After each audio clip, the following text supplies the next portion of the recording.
Queridos amigos, sejam bem-vindos ao canal Videira Espírita. Meu nome é Cristina Brito, este é o programa Projeto 15 Minutos, o Céu e o Inferno, e aqui diariamente nós estudamos por mais ou menos 15 minutos o quarto livro da codificação espírita realizada por Allan Kardec, O Céu e o Inferno. Estamos na segunda parte do livro, que trata dos exemplos. No capítulo 6, Kardec nos traz casos de criminosos arrependidos. E hoje vamos começar o caso, vai ser a primeira parte, de Jacques Latour. Foi assassino condenado pelo Tribunal de Justiça de Foix, cidade de Foix, executado em setembro de 1864. Então, foi um homicida, né? E esse espírito ele vai chegar na reunião sem ser evocado, ok? É uma comunicação espontânea. Numa reunião espírita de 7 a 8 pessoas, que ocorreu em Bruxelas, em 13 de setembro de 1864, e a qual assistíamos, né? Estava ali Kardec assistindo. Uma senhora médium foi rogada a escrever. Então, o espírito pediu, ou o espírito que trouxe o sofredor pediu que ela escrevesse, ou o mentor do médium. Nenhuma evocação especial sendo feita, ela traçou com uma agitação extraordinária e em caracteres muito grossos, ou seja, como se estivesse a escrever garranchos, não é? E depois de violentamente ter riscado o papel estas palavras: eu me arrependo, Latour. Lembrando que o nome dele era Jacques Latour. Surpresos com essa comunicação inesperada que ninguém provocara, porque ninguém pensava nesse infeliz cuja maioria mesmo dos assistentes ignorava que tivesse morrido, dirigiu-se ao espírito algumas palavras de comiseração, ou seja, de piedade e de encorajamento. Depois se lhe fez essa pergunta: que motivo vos levou a vir entre nós antes que alhures, uma vez que não vos chamamos? Ou seja, por que ele apareceu ali se não foi chamado? O médium, que é também médium falante, respondeu de viva voz, ou seja, ele não era apenas psicógrafo, não apenas escrevia, ele também dava comunicações faladas, a psicofonia. E aí o espírito responde: vi que sois almas compadecentes e que tendes piedade de mim, ao passo que outros me evocam mais por curiosidade que por verdadeiramente caridade. Ou então se afastam de mim com horror. Então começou uma cena indescritível que não durou menos que meia hora. O médium, juntando à palavra os gestos e a expressão da fisionomia, é evidente que o espírito se identificou com a sua pessoa. Às vezes, seus acentos, quer dizer, houve uma afinização fluídica muito boa entre o espírito e o médium. Por quê? Porque ele foi dando não apenas a fala, não era uma fala mecânica só do conteúdo, mas também houve expressão, o tom da voz mudou. Então, o espírito se identificou com o médium, fluidicamente. Às vezes, seus acentos de desespero são tão dilacerantes, pinta as suas angústias e os seus sofrimentos com um tom tão doloroso, as suas súplicas são tão veementes, que todos os assistentes com isso estão profundamente emocionados. Alguns se assustaram mesmo com a superexcitação do médium, ou seja, com a força, não é? Com a realidade, como ele exprimia todos os traços dessa mensagem, não é? Não apenas o conteúdo, mas também traços da personalidade do espírito. Mas pensamos que a comunicação de um espírito que se arrepende e que implora a piedade não oferece nenhum perigo. Embora estivesse muito agitado, aquela manifestação não era perigosa, porque eu estava arrependido, estava feliz de ser acolhido num grupo sério, respeitoso, que orava. Se ele tomou os órgãos do médium, ou seja, fazendo com que a comunicação fosse bem explícita, vamos chamar assim, da forma como já falamos, foi para melhor pintar a sua situação, ou seja, trazer bem o contexto em que se encontrava e interessar mais à sua sorte, aqueles que estavam presentes se interessassem mais por ele, mas não como os espíritos obsessores e possessivos em vista de se apossar do médium para dominá-lo. Sem dúvida, isso lhe foi permitido no seu próprio interesse e talvez também para instrução das pessoas presentes. Pela reação da assistência, parece que não era muito comum esse tipo de comunicação tão impactante. Ele exclamou, o espírito: "Oh, sim, da piedade. Tenho muita necessidade dela, porque não sabeis o que eu sofro. Não o sabeis. Não podeis compreendê-lo, é horrível. A guilhotina. Guilhotina é aquele instrumento de sentenças de morte, onde a pessoa botava o pescoço, não é? E vinha uma lâmina desse sítio e cortava, separando a cabeça do corpo. E ele diz: é horrível, a guilhotina. O que é isso? Ao lado do que suporto agora, não é nada. É um instante. Então, quer dizer, a guilhotina, comparado ao que ele estava sofrendo agora, não era nada. Mas este fogo que me devora é pior. É uma morte contínua.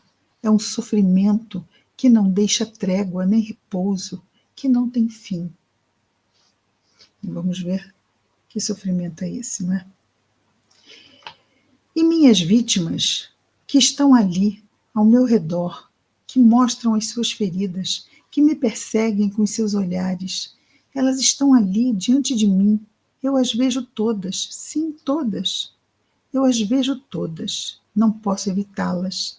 E esse mar de sangue, e esse ouro manchado de sangue, tudo está ali, sempre diante de mim. Sentis o odor do sangue? Do sangue, sempre do sangue. Ei-las, essas pobres vítimas, elas me imploram, e eu, sem piedade, eu firo sempre. Eu firo sempre o sangue me embriaga. Sofria de uma psicopatia, não é? Ele sentia prazer em matar e ver o sangue. Mas isso são as memórias dele, não é? Porque ele não está mais matando ninguém, já que ele está desencarnado. Então, são as reminiscências. Mas aí vem a culpa, vem a consciência, né? E aí ele diz: eu acreditava que depois da minha morte tudo estaria acabado. Foi porque desafiei o suplício, desafiei a Deus e reneguei-o. Renegou a Deus. E eis que, quando me acreditava aniquilado para sempre, um despertar terrível se fez. Oh, sim, terrível. Estou cercado de cadáveres, de rostos ameaçadores. Eu caminho no sangue. Acreditava estar morto e eu vivo. É terrível. É terrível. Mais terrível do que todos os suplícios da terra. Oh, se todos os homens pudessem saber o que há além da vida, saberiam o quanto custa fazer o mal. não haveria mais assassinos, mais criminosos, mais malfeitores. Eu gostaria que todos os assassinos pudessem ver o que eu vejo e o que eu suporto. Oh, eles não seriam mais, ou seja, não seriam mais assassinos. É muito terrível sofrer o que eu sofro.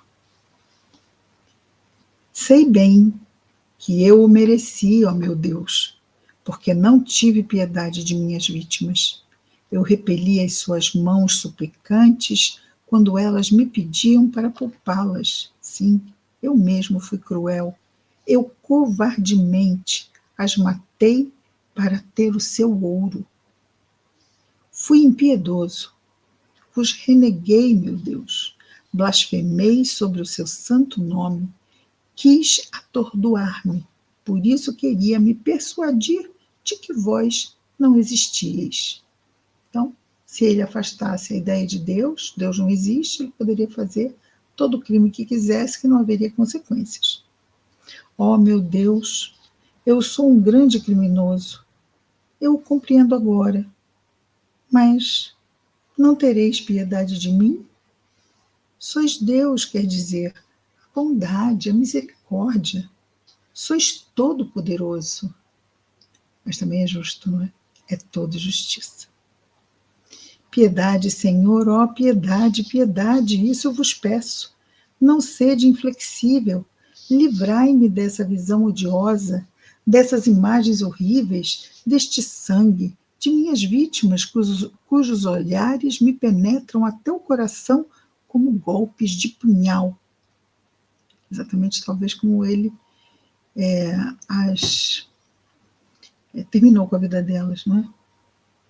E ele continua: vós que estáis aqui, que escutai-me. Sois boas almas, almas caridosas, sim, eu o vejo. Tereis piedade de mim, não é? Orareis por mim. Oh, isso vos suplico. Não me repelais. Pedirei a Deus para me tirar esse horrível espetáculo diante dos meus olhos. Ele vos escutará, porque sois bons. Deus está pedindo preces intercessórias, porque ele sabia que as dele, não é? Ele estava não estava se sentindo muito bem com ele mesmo. Eu vos peço, não me repelais, como eu repeli os outros. Orai por mim. Os assistentes, tocados pelos seus lamentos, dirigiam-lhe palavras de encorajamento e de consolação. Deus, se lhe disse, não é inflexível. O que ele pede ao culpado é um arrependimento sincero e reparar o mal que fez. Uma vez que o vosso coração não é endurecido, e lhe pedis perdão de vossos crimes, então aqui já é o retorno ao Espírito, né? A fala que o Espírito vai receber para o seu esclarecimento. Uma vez que o vosso coração não é endurecido e lhe pedis perdão dos vossos crimes, estenderá sobre vós a sua misericórdia, se perseverardes nas vossas boas resoluções para reparar o mal que fizestes. Necessário, não é? Para todos nós. Não podeis, sem dúvida, devolver às vossas às vítimas a vida que lhes tirastes, mas se pedirdes com fervor, Deus vos concederá se encontrar com elas em uma nova existência, onde podereis mostrar-lhes tanto devotamento quanto fostes cruel. Ou seja, intenso devotamento, porque ele foi intensamente cruel. E quando Deus julgar a reparação suficiente, reentrareis na graça de Deus de novo. A duração de vosso castigo será assim. A duração de vosso castigo está assim em vossas mãos. Depende de vós abreviá-la. Prometemos vos ajudar com as nossas preces e pedir sobre vós a assistência dos bons espíritos. Diremos, em vossa intenção, a prece contida no Evangelho segundo o Espiritismo para os espíritos sofredores e arrependidos. Não diremos aquela para os maus espíritos, porque desde que vos arrependeis, que implorais a Deus e renunciais a fazer o mal, não sois mais, aos nossos olhos, mais que um espírito infeliz e não mau. Então agora ele não é mais mau, ele é infeliz. Está arrependido, mas terá que agora reparar. E perseverar nessa intenção de reparar, né? Mantendo-se no arrependimento, que é aquela chave que muda tudo. Né? Passamos do erro para a reparação. O arrependimento é esse cair em si, da parábola do filho pródigo. Amanhã, então, continuamos. Vamos para a segunda parte desse nosso caso do espírito Jacques Latou, projeto 15 minutos, o céu e o inferno. Até lá, muita paz a todos.